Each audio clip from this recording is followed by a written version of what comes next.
Hi friends, எல்லாருக்கும் வணக்கம். இன்றைக்கி நம்மளோட சேனல் என்ன பார்க்க போகிறோம்னா, பினான்ஸில் ஆப்ஷன் ட்ரேடிங் ஒன்று இருக்குது. அந்த ஆப்ஷன் ட்ரேடிங் வந்து பெஸ்ட்டாக இருக்குமா இல்லை ஃபியூச்சர் ட்ரேடிங் வந்து பெஸ்ட்டாக இருக்குமா அப்படிங்கிறது தான் இந்த வீடியோவில் நம்ம வந்து பார்க்க போகிறோம். அதுக்கு முன்னாடி நம்ம சேனலை இது வரைக்கும் சப்ஸ்கிரைப் பண்ணாதவங்க சப்ஸ்கிரைப் பண்ணி வச்சுக்கோங்க. கூடவே பெல் ஐக்கானையும் கிளிக் பண்ணி வச்சுக்கோங்க. அப்போ தான் நம்புகிற ஒவ்வொரு கிரிப்டோ வீடியோவும் உங்களுக்கு நோட்டிஃபிகேஷன் வரும். பிடிச்சிருந்தா லைக் பண்ணுங்கள். அடுத்து என்னென்ன வீடியோ பண்ணணும் அப்படிங்கிறத வந்து கமெண்ட் பாக்ஸில் கமெண்ட் பண்ணுங்கள். கூடவே டெலகிராம் லிங்க் கொடுத்துருக்கேன். டெலகிராம் குரூப்பில் எப்படி ஃப்ரீயாகவே NFT கலெக்ட் பண்ணுறது, அது மட்டும் இல்லாமல் நிறைய வேனிங்ஸ் பற்றி டீட்டெயில்ஸை டெலகிராம் குரூப்பில் நாங்கள் போஸ்ட் பண்ணிக்கிறதுனால மறக்காமல் டெலகிராம் குரூப்பில் வந்து ஜாயின் பண்ணிக்கோங்க. அதுவும் நான் கொடுத்துருக்க லிங்கில் வந்து நீங்கள் ஜாயின் பண்ணிக்கோங்க. ஓகே ஃப்ரெண்ட்ஸ், வாங்க வீடியோக்குள்ளே போகலாம். பினான்ஸில் ஆப்ஷன் ட்ரேடிங் வந்து பெஸ்ட்டாக இருக்குமா இல்லை ஃபியூச்சர் ட்ரேட் வந்து பெஸ்ட்டாக இருக்குமா அப்படின்னு வந்து கேட்டிருந்தாங்க. இப்போ ஆப்ஷன் ட்ரேடிங் அப்படிங்கிறது பார்த்திங்கன்னா, பினான்ஸை ஓப்பன் பண்ணதுமே பார்த்திங்கன்னா ஹோம் பேஜ் இருக்கும். அந்த ஹோம் பேஜில் அதுக்கு பக்கத்தில் மார்க்கெட்டு, அதுக்கு பக்கத்தில் பார்த்திங்கன்னா ட்ரேடு, அதுக்கப்புறம் பார்த்திங்கன்னா ஃபியூச்சர் ட்ரேடு அசெட் இருக்கும். இப்போ நம்ம மார்க்கெட்டை கிளிக் பண்ணிவிட்டு மேலே பார்த்திங்கன்னா கிரிப்டோ, அதுக்கப்புறம் பார்த்திங்கன்னா ஸ்பாட்டு, அதுக்கப்புறம் பார்த்திங்கன்னா USDM, அதுக்கப்புறம் பார்த்திங்கன்னா காயின் எம், அதுக்கப்புறம் பார்த்திங்கன்னா ஆப்ஷன் அப்படின்ட்டு இருக்கும். இந்த ஆப்ஷன் ட்ரேட் பண்ணுறவங்க பார்த்திங்கன்னா இந்த ஆப்ஷன் கிளிக் பண்ணிட்டு தான் அதில் ஒரு 6 காயின்கள்லாம் இருக்கும். அந்த 6 காயினோட நேமு நான் சொல்லிடுறேன். ஃபஸ்ட்டுன்னு பார்த்தீங்கன்னா BTC, அதுக்கப்புறம் பார்த்தீங்கன்னா சொலானா, எத்ரியம், BNB, XRP, டாஜ், இந்த 6 காயின்கள் வந்து இருக்கும்.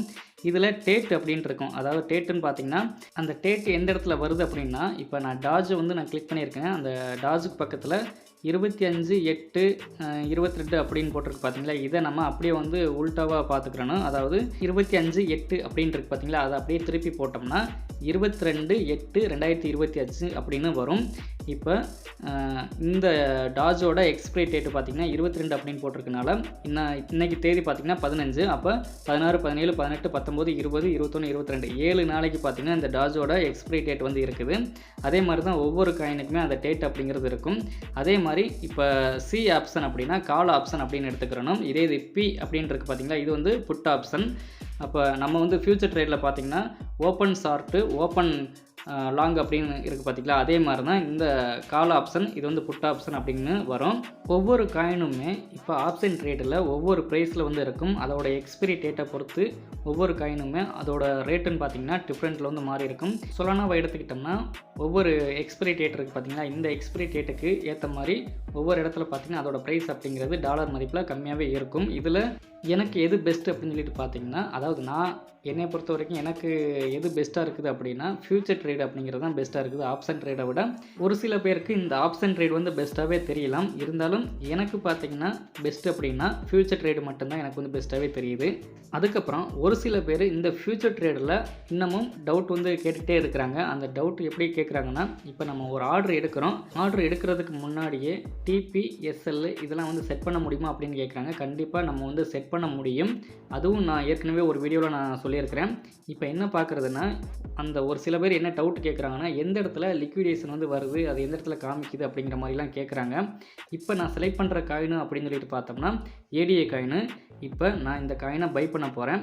இப்போ எந்த இடத்துல நான் பை பண்ண போகிறேன் அப்படின்னா 0.9447 அந்த ரேட்டில் நான் வந்து பை பண்ண போகிறேன். அதுக்கு முன்னாடி இங்கே இருக்க செட்டிங்ஸை நான் ஒரு இது வந்து மாற்றணும். அது என்னென்ன மாற்றணும்னா, மேலே பார்த்தீங்கன்னா க்ராசஸ் அப்படின்னு இருக்குது, அதை வந்து நான் மாற்றணும். அதை வந்து ஐசோலேட்டடாக நான் மாற்றணும். அதுக்கப்புறம் பார்த்தீங்கன்னா 20x இருக்குது. எல்லாத்துக்குமே சொல்கிறது தான். இப்போ 20xக்கு பதிலாக நம்ம 5x வைக்கலாம், அப்படி இல்லாட்டி 3x வைக்கலாம். ஆனால் நான் எப்போவுமே வைக்கிறது 5x தான் நான் செட் பண்ணுவேன். இப்போ நான் 5x செட் பண்ணிட்டேன். அதே மாதிரி 0.9447 தான் செட் பண்ண போகிறேன். இப்போ இதில் நான் எவ்வளவு வைக்க போகிறேன்னா $10 மட்டும்தான் நான் ட்ரேட் எடுக்க போகிறேன். என்கிட்ட இருக்கிறதுன்னு பார்த்தீங்கன்னா இந்த ஃபியூச்சர் ட்ரேடில் ஒரு $22 மட்டும்தான் இருக்குது. இதில் நான் $10 மட்டும்தான் ட்ரேட் பண்ண போகிறேன். $10 போட்டு கன்ஃபார்ம் கொடுத்ததுக்கப்புறமா ஓப்பன் ஆர்டரில் விழுந்துருச்சு. அந்த ஓப்பன் ஆர்டரையும் நான் காமிக்கிறேன். இப்போ பார்த்தீங்கன்னா அந்த ஓப்பன் ஆர்டரில் கீழே இப்போ நான் $10 செலக்ட் பண்ணி ஒரு 5x வச்சதுனால $50 சம்திங் வந்து எனக்கு வந்து பை ஆகணும். ஆனால் இவங்க எடுத்துக்கிட்டதுன்னு பார்த்தீங்கன்னா $9 சம்திங் இருந்ததுனால அதை 5x வைக்கும்போது 48 சம்திங் என்னமோ வந்திருக்குது. அதுக்கு எத்தனை குவான்டிட்டி வருதுன்னா, இந்த ADA காயின் ஒரு 49 குவான்டிட்டி வருது. இப்போ நான் என்ன ப்ரைஸில் செலக்ட் பண்ணியிருக்கேன்னா 0.94 அந்த ரேஞ்சில் நான் செலக்ட் பண்ணியிருக்கிறேன். இப்போ எந்த ரேஞ்சில் ட்ரேடிங் ஆகிட்டு இருக்குதுன்னா இந்த ADA 0.9457, அதாவது இன்னும் ஒரு 10 பாயிண்ட் கீழே வந்தால் எனக்கு இந்த ஓப்பன் ஆர்டரில் இருக்கிறது பொசிஷன் ஆர்டராக வந்து மாறிடும். அதுக்கப்புறமா தான் எந்த இடத்துல லிக்விடேஷன் வந்து வருது அப்படிங்கிறதையும் என்னால் வந்து காட்ட முடியும். இப்போ போயிட்டுருக்கிற ப்ரைஸ்ன்னு பார்த்தீங்கன்னா 0.9452. இன்னும் பார்த்தீங்கன்னா கொஞ்சம் தான் வர வேண்டியது இருக்குது. வருமானு கேட்டிங்கன்னா கண்டிப்பாக இந்த இடத்த விட இன்னமும் கீழே கூட வரலாம். ஆனால் இப்போ இந்த ப்ரைஸ் வந்தாலே எனக்கு பார்த்தீங்கன்னா ஓப்பன் லாங், அதாவது லாங்கில் நான் செலக்ட் பண்ணியிருக்கிறதுனால இந்த இடத்துல வந்ததுமே லாங் ஆர்டருக்கு வந்துடும். இதில் நான் லிமிட் ஆர்டர் போட்டு தான் எல்லாமே நான் செட் பண்ணியிருக்கிறேன். இதில் ஸ்டாப் லாஸும் போடலை, டார்கெட் ப்ரைஸு நான் செலக்ட் பண்ணலை. இனிமே தான் பார்த்தீங்கன்னா நான் மாற்றுற மாதிரி இருக்குது. இப்போ பொசிஷன் ஆர்டரில் வந்துருச்சு, அதையும் நான் காமிச்சிடுறேன். இப்போ பார்த்தீங்கன்னா ஓப்பன் ஆர்டர்லேருந்து பொசிஷன் ஆர்டருக்கு மாறி இருக்குது. வந்ததுமே மைனஸில் தான் போயிட்டுருக்குது. எவ்வளோ பர்சன்டேஜ்னா 0.75% அளவில் வந்து மைனஸில் போயிட்டுருக்குது. நான் செலக்ட் பண்ண ப்ரைஸ்ன்னு பார்த்தீங்கன்னா இதில் என்ட்ரி ப்ரைஸ்ன்னு இருக்குது பார்த்தீங்களா, 0.9447. இதுதான் பார்த்தீங்கன்னா லிமிட் ஆர்டர் போட்டு நான் லாங் ஆர்டருக்கு கொடுத்துருந்தது. இப்போ போயிட்டுருக்கிற ப்ரைஸுக்கு பார்த்தீங்கன்னா 0.9428 அந்த ரேஞ்சில் போயிட்டுருக்குது. மைனஸ் இவ்வளோ போயிட்டுருக்குது. இப்போ எந்த இடத்துல லிக்விடிட்டி இருக்குது அப்படிங்கிறது பார்த்தோம்னா LIQ அப்படின்றது பார்த்தீங்களா, இதை ரவுண்டு மார்க் பண்ணியிருக்கிறேன். கீழே க்ளோஸுக்கு மேலே பார்த்தீங்கன்னா LIQ அப்படின்னு இருக்குது. இதில் என்ன ப்ரைஸ்ன்னு இருக்குது பார்த்தீங்கன்னா 0.76 வந்தாலே நான் போட்டிருக்க $10 வாஷ் அவுட் ஆயிரும். இதுதான் லிக்விடேஷனோட ப்ரைஸு. இப்போ $100 போட்டு லாங் ஆர்டர் எடுக்கும்போது 0.95 எடுத்து இப்போ லிக்விடேஷன் ப்ரைஸு 75 வந்துச்சுனாலே $100 அப்படிங்கிறது வாஷ் அவுட் ஆயிரும். இதே இது நம்ம ஷார்ட் ஆர்டர் எடுத்தோம்னா நமக்கு பார்த்திங்கன்னா ப்ராஃபிட் அப்படிங்கிறது கிடைக்கும். கீழே போக போக நமக்கு வந்து ப்ராஃபிட் கிடைக்கும். ஆனால் நான் எடுத்ததுன்னு பார்த்திங்கன்னா லாங் ஆர்டர் தான் நான் எடுத்துருக்கிறேன். லாங் ஆர்டர் எடுத்ததுனால கீழே போச்சுன்னா எனக்கு வந்து லாஸ் தான் ஆகும். இப்போ நான் டார்கெட் ப்ரைஸ் வந்து எப்படி செட் பண்ணுறது, அதே மாதிரி ஸ்டாப் லாஸ் அப்படிங்கிறது எப்படி செட் பண்ணுறது அப்படின்னு ரவுண்டு மார்க் போட்டு காமிச்சிருக்கிறேன். அதையும் பார்த்துக்குங்க. அதாவது பொசிஷன் ஆர்டர் மாறினதுக்கப்புறமா கீழே பார்த்தீங்கன்னா TPSL அப்படின்னு இருக்கணும். அதை கிளிக் பண்ணிவிட்டு மேலே பார்த்தீங்கன்னா TPSL அப்படின்னு இருக்கணும். பொசிஷன் TPL அப்படின்னு இருக்கிற இடத்த கிளிக் பண்ணாமல் TPSL இருக்கிற இடத்த கிளிக் பண்ணிவிட்டு நம்ம இந்த மாதிரி இடத்துல எவ்வளோ ப்ரைஸ் வந்தால் நம்ம வந்து எக்ஸைட் ஆகிடணும் அப்படிங்கிறத நம்ம செலக்ட் பண்ணிக்கிறணும். ஓகே ஃப்ரெண்ட்ஸ், இப்போ 3 கோடு போட்டிருக்கேன் பார்த்தீங்களா, ஒவ்வொரு கோடுமே ஒவ்வொரு கலரில் நான் போட்டிருப்பேன். இப்போ அடுத்த பை ஆர்டர் அப்படின்னு எடுத்துக்கிட்டோம்னா, அதாவது நியூஸ் வந்து ஒரு பாசிட்டிவான நியூஸ் வந்து நம்ம வந்து பை ஆர்டர் எடுக்கிற மாதிரி இருந்துச்சுன்னா, இப்போ நான் போட்டிருக்கேன் பார்த்தீங்களா க்ரீன் கலரு, இந்த இடத்துல வரும்போது நம்ம வந்து ஆர்டர் எடுக்கலாம். எவ்வளோ வரைக்கும் வரலாம்னா, நான் ஒரு கோடு போட்டிருக்கேன் பார்த்தீங்களா ரெட் கலரில், இந்த கோடு அளவுக்கு வரலாம்.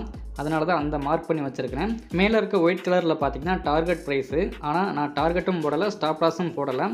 இப்போ நான் என்ன ப்ரைஸில் செட் பண்ண போகிறேன் அப்படின்னா 0.9451 ப்ரைஸில் தான் நான் செல் பண்ண போகிறேன். இப்போ இந்த ரெட் கலருக்கு, அதாவது நான் சொன்ன பார்த்தீங்கன்னா இந்த இடத்து வரைக்கும் வரும் அப்படின்னா அதே மாதிரி வந்திருக்குது. அதையும் நீங்கள் பார்த்துக்குங்க. வந்துட்டு இப்போ மறுபடியும் பார்த்தீங்கன்னா அந்த ஒயிட் கலர் வரைக்கும் வந்து வரலாம். அப்படி இல்லாட்டி பார்த்தீங்கன்னா அங்கேருந்து அதுக்கு முன்னாடியே வந்து திரும்பலாம். திரும்பிச்சுன்னா கண்டிப்பாக ஒரு 90 ரேஞ்ச் அளவுக்கு கீழே வரும். அந்த 90ஐயும் பிரேக் அவுட் பண்ணால் எந்த அளவுக்கு கீழே வரலாம்னா 86-50 அந்த ரேஞ்ச் அளவுக்கு கூட வரலாம். அப்படி தான் இப்போ வந்து போயிட்டுருக்குது.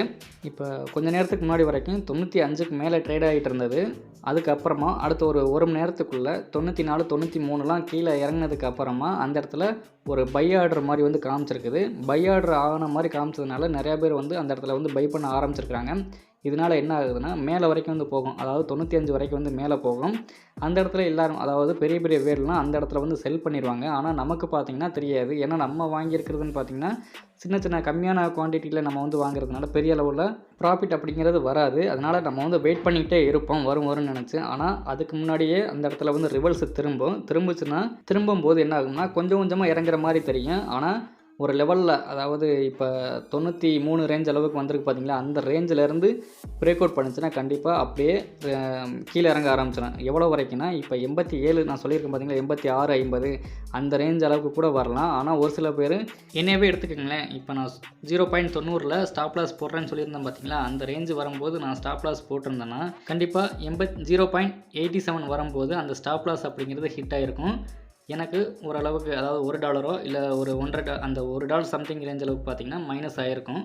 இப்போ நான் ஸ்டாப் லாஸ் போடாமல் இப்போ நான் ஆவரேஜ் பண்ணலாம் அப்படின்னு எடுத்துக்கிட்டோம்னா நான் எந்த இடத்துல ஆவரேஜ் பண்ணுவேன்னா, எனக்கு லிக்விடேஷனோட ப்ரைஸு 75 அப்படின்ட்டு பார்த்தீங்களா, அந்த இடத்துல நான் மறுபடியும் ஒரு என்ட்ரி எடுப்பேன். எவ்வளவுக்குன்னா அதே $10 தான் நான் என்ட்ரி எடுப்பேன். 0.76 அந்த ரேஞ்ச் அளவில் நான் என்ட்ரி எடுப்பேன். அப்படி எடுத்தேன்னா எனக்கு எவ்வளவு வரைக்கும் லிக்விடேஷன் வரும் அப்படின்னா 0.76லேருந்து 12 மைனஸ் பண்ணோம்னா 0.64 அந்த ரேஞ்ச் அளவுக்கு எனக்கு பார்த்திங்கன்னா லிக்விடேஷன் வந்து கொடுத்துருவாங்க. அந்தளவுக்கு மறுபடியும் கீழே இறங்குமான்னு கேட்டிங்கன்னா கண்டிப்பாக அந்த ரேஞ்ச் அளவுக்கு கூட ஒரு பெரிய இறக்கம் வந்துச்சுன்னா கண்டிப்பாக அந்த ரேஞ்ச் அளவுக்கு கூட வரலாம். மறுபடியும் நான் என்ன பண்ணுவேன்னா 0.64ல் ஒரு என்ட்ரி எடுப்பேன். அதே $10க்கு. அப்படி நான் $10க்கு என்ட்ரி எடுக்கும்போது இந்த டைம் 12 பாயிண்ட் கிடையாது, 6 பாயிண்ட் தான் வரும். அதாவது ஏற்கனவே 75லேருந்து 12 மைனஸ் பண்ணோம்னா 64 வந்துச்சு. 64லேருந்து ஒரு 6 மைனஸ் பண்ணோம்னா 0.58 அந்த ரேஞ்ச் அளவுக்கு எனக்கு வந்து லிக்விடேஷன் வந்து கொடுத்துருவாங்க. இப்போ நான் எத்தனை டைம் பை பண்ணியிருக்கேன் அப்படின்னு பார்த்தோம்னா ஒரு 3 டைம், அதாவது 10 10 10 இந்த மாதிரி ஒரு 3 டைம் பை பண்ணியிருக்கேன். அப்போ $30 ஆச்சு. இப்போ லிக்விடேஷனோட ப்ரைஸ் அப்படின்னு எடுத்துக்கிட்டோம்னா 0.58 அந்த ரேஞ்ச் அளவில் இருக்குது.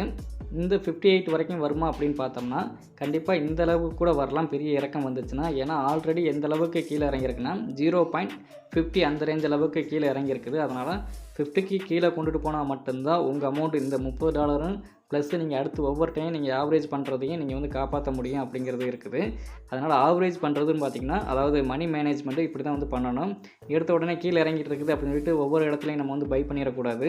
இந்த மாதிரி ஐசோலேட்டரில் போட்டு நீங்கள் வந்து நிறையா அமௌண்ட் வச்சுருந்தாலும் கொஞ்சம் அமௌண்ட்டுக்கு மட்டும் நீங்கள் வந்து பை பண்ணுங்கள். உங்கள்கிட்ட அதாவது $100 இருக்குன்னா நீங்கள் ஒரு 10 டைம் நீங்கள் வந்து $10 நீங்கள் வந்து பை பண்ணுங்கள்.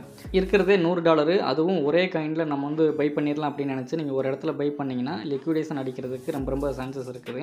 நீங்கள் ஸ்டாப் லாஸ் போட்டு பண்ணுற மாதிரி இருந்துச்சுன்னா குறைஞ்ச அளவில் ஸ்டாப் லாஸ், அதாவது குறைஞ்ச அளவில் லாஸோட நீங்கள் வெளியில் போய்க்கலாம்.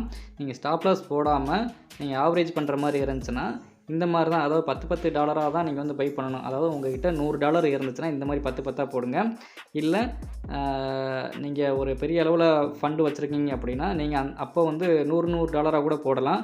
ஓகே ஃப்ரெண்ட்ஸ், நெக்ஸ்ட்டு இதே மாதிரி ஒரு நல்ல வீடியோவில் மீண்டும் சந்திப்போம். Thank you, bye, see you. மறக்காமல் நம்ம சேனலில் ஒரு சப்ஸ்கிரைப் பண்ணி வச்சுக்கோங்க. கூடவே உங்களோட ஃப்ரெண்ட்ஸ்க்கு இந்த வீடியோவை ஷேர் பண்ணி விடுங்க. பிடிச்சிருந்தா ஒரு லைக் பண்ணுங்கள். தேங்க்யூ.